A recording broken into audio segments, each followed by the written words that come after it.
মিষ্টি তো আমাদের সকলেরই প্রিয়। আজ গোলাপ জামুন বানাবো ইনস্ট্যান্ট গোলাপ জামুন মিক্স দিয়ে। প্রথমে একটু উষ্ণ গরম জল নিয়ে মিক্সটাকে ভালো করে মেখে একটা ডো তৈরি করে নেব।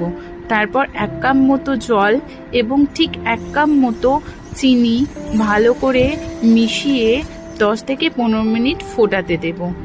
ভালো সুগন্ধের জন্য 3 থেকে 4টি এলাচ থেতো করে দিয়ে দেব। তারপর এটাকে কিছুক্ষণ ফুটতে দিলেই চাশনি রেডি। এরপর ডো থেকে ছোট ছোট লেচি আকারে কেটে নিয়ে হাতে ঘি নিয়ে ঘুরিয়ে ঘুরিয়ে মিষ্টির আকারে তৈরি করব। তারপর সাদা তেলে ভেজে গোল্ডেন ব্রাউন রং ধরলে তুলে নিয়ে চাশনির মধ্যে ডুবিয়ে দিলেই রেডি হয়ে গেল ইনস্ট্যান্ট গোলাপ জামুন। এটা দেখতেও যেমন অসাধারণ হয় এবং খেতেও দারুণ হয়। একটা প্যাকেটে 10 থেকে 15টা গোলাপ জামুন তৈরি হয়। আপনারা আমাকে কমেন্টে জানাবেন